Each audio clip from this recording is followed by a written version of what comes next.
I got off the plane 2 days ago from an intense week in China. If I look jet lagged, shout at me and I'll wake up. Okay.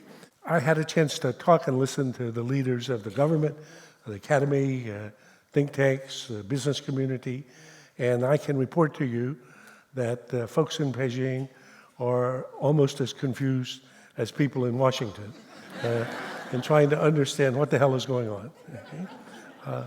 So from Washington perspective, a country that for a generation has been seen as a friend, even a strategic partner, is now officially classified as a, quote, strategic adversary. A nation that President Obama, and before him President Bush and President Clinton, tried to integrate into the global community, is now seen as a threat, as a disruptor of the international order. So what's going on? And what I'm going to try to do is clarify as best I can what I think is going on, and most importantly, so what? What should we be doing to prevent this story, this rivalry, following the path that we've seen so frequently in previous history? And what can people like us do to help think about this? So what I'm going to do is three things. First, I'm going to present a big idea. I'm going to resolve a prickly puzzle, and I'm going to pose a cardinal challenge. The big idea is Thucydides Trap. Now, I know Thucydides is a mouthful, multisyllabic. Some people have difficulty pronouncing it. So who is this guy Thucydides, and how do we pronounce his name? 1, 2, 3. Thucydides. Again, one more time. Thucydides. So if nothing else today, you can tweet or post, you met a great thinker, you can pronounce his name. Who was Thucydides? He was the father and founder of history. He wrote the first ever history book about what happened in classical Greece about 2,500 years ago.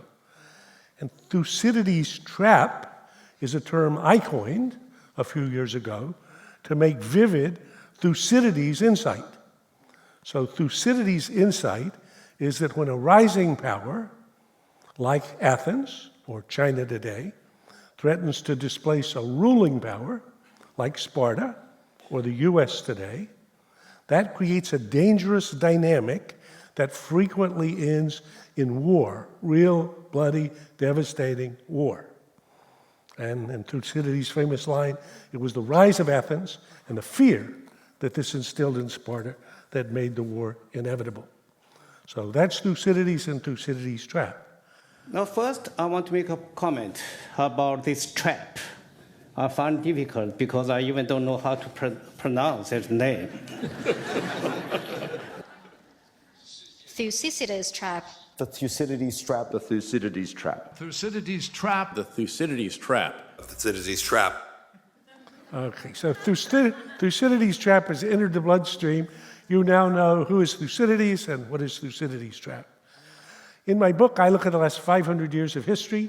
I find 16 cases, 16 times, a rising power threatens to displace a ruling power. 12 of those cases end in war. 4 of those cases end in not war. For example, when Spain rose to rival Portugal at about the time of Christopher Columbus, that ended in no war. The rivalry between the US and the Soviet Union in the Cold War ended in no war. That is, no thousands of people being killed by combatants. So to say that war between the US and China in this case is inevitable would be wrong, but to say that it would be likely would be correct. One of the biggest surprises that came to me in the course of this study was that in most of the cases, neither the rising power nor the ruling power wanted a war. In few of the cases was the war initiated by either the rising power or the ruling power. So how does this happen? And the answer is, this rivalry creates a level of misunderstanding and misperception that leaves both vulnerable to external shocks, some third party's action, or even an accident, that then one or the other feels obliged to respond to, that triggers a spiral of reactions that drags them to a place they don't want to go. The classic case of this is World War I. In that case, what happened? So 1914, Britain is the dominant power in the world, has been for 100 years, has an empire in which the sun never sets, has a navy that's ruled the waves for 100 years. Germany is growing rapidly. Its national economy overtakes Britain by about 1900, but both Britain and Germany do not want war with each other. In those circumstances, in June 1914, a Serbian assassin, a terrorist, assassinates Archduke Franz Ferdinand. Just an accident. The Emperor of Austria-Hungary feels obliged to punish the Serbs. The Russians feel obliged to come to the support of the Serbs, who are Orthodox Christians. The French honor their military treaty with the Russians. The Britons have gotten involved with the French. So within 6 weeks, all the nations are caught up in a conflagration, at the end of which 25 million people lay dead. 25 million people. And in Flanders Field, the poet puts it poignantly, and you can read that for yourself, where the poppies grow.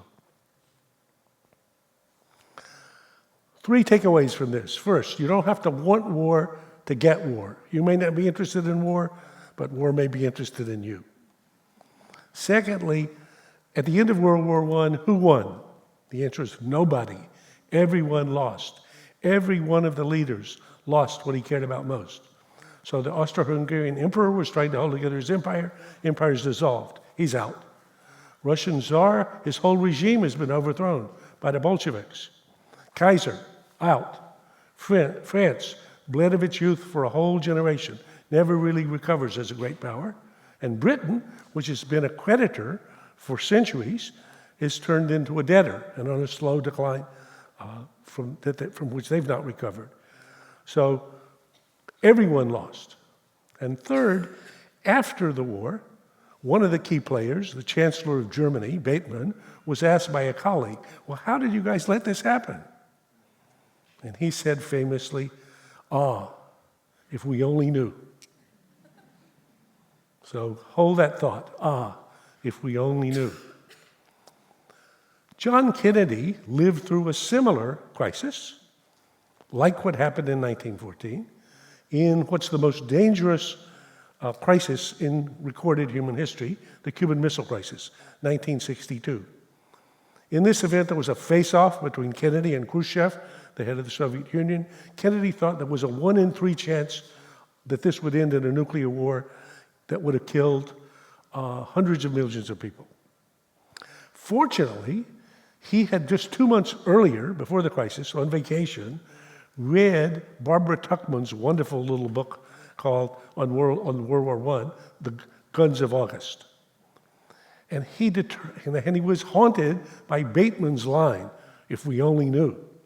So during the missile crisis, he kept looking over his shoulder, worrying that he wasn't doing everything he could conceivably do to prevent this being the missiles of October that led to the Third World War that killed hundreds of millions of people, which it could indeed have done. So, what to do? What to do? I've been on the chase since I sent this book to the publisher 3 years ago for how to escape Thucydides Trap. I've so far identified 9 possible avenues of escape. Each one has pros and cons. No one of them seems to me yet compelling. So I'm hoping actually today to get some further ideas. I would like to have 10, 11, 12, 13, and even after, if you're thinking about it, email me, please. This first one actually came from a viewer of the first TED talk I gave last October. This is a lady who's a student of negotiation. And she said to me, first in an email and then in a conversation, in negotiation theory, sometimes a good technique is to put the problem on one side of the table and the people who are negotiating on the other side of the table. So externalize the problem, identify Thucydides' trap, and the vulnerability it creates for dragging both parties to war as the problem, and then see how the two parties can work to prevent that happening. Well, what might that mean? As I suggest here, in the first instance, it would be realism in recognizing the vulnerability that comes from the systemic structural stress that China is going to be rising and we're going to be ruling, and that's going to be friction.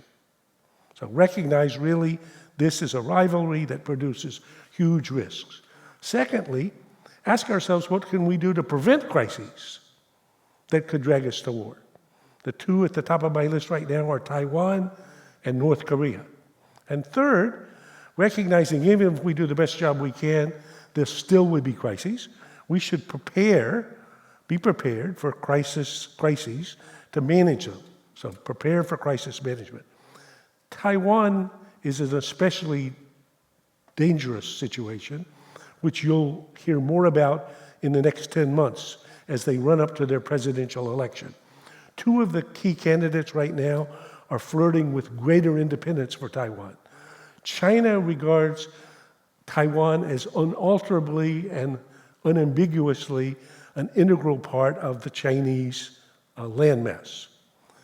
China is determined to fight to prevent Taiwan becoming independent. Actually, we've seen this story before. In 1996, I was in the Pentagon as an Assistant Secretary of Defense. A Taiwanese president made small moves towards independence. The Chinese government responded violently by bracketing the island with missiles, which caused ships that were going to which are the lifeline to the Taiwanese island economy, to stop going. Because the military balance at the time was overwhelmingly in America's favor, the Pentagon felt comfortable recommending to President Clinton, and I supported this, and Clinton decided to move 2 U.S. carriers up into the area. China was forced to back down. And what happened the day after that? From that day till this day, China has been deploying offensive military capabilities to prevent a scenario like this ever happening again.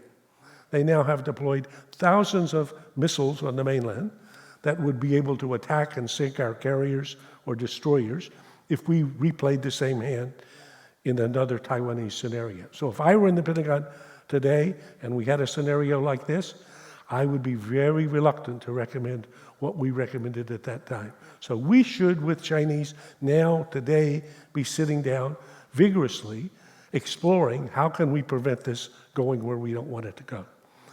A second idea is even a little wilder. This would involve inventing a whole new strategic rationale and combining two big ideas. One comes from ancient China in the relationship between the Song dynasty and the Liao, which is about 1,000 years ago. And the second from John Kennedy, when he, after the Cuban Missile Crisis, having been terrified by the prospect of killing hundreds of millions of people, decided we had to change what we were doing. So here in 1005, the Liao and the Song agreed to have a rivalry partnership. They would be fierce rivals in one arena and partners in the other arena. That sounds like a contradiction, but it gave them 120 years of peace. What kind of a peace do I mean, and what kind of a peace do we seek? Not a Pax Americana, enforced on the world by American weapons of war. And if we cannot end now our differences, at least we can help make the world safe for diversity. For in the final analysis, our most basic common link is that we all inhabit this small planet. We all breathe the same air. We all cherish our children's futures, and we are all mortal. So could we imagine putting these two ideas together, having a rivalry partnership in a world safe for diversity, in which Americans would compete to show that a freedom-based democracy can better deliver what people want, and the Chinese can compete to show that a party-led autocracy can better deliver what people want.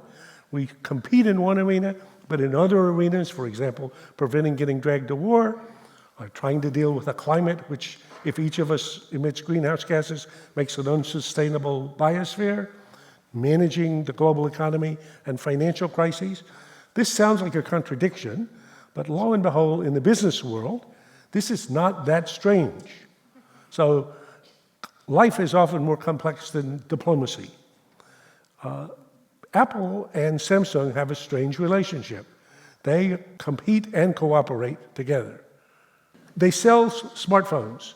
Apple used to be the dominant cell phone supplier. Samsung has overtaken it. So Samsung is the largest supplier of cell phone. But Samsung is also the biggest supplier of Apple. So how can your fiercest competitor be also your biggest supplier on whom you're dependent? The answer is life can be complicated. So I'm thinking this is an interesting arena.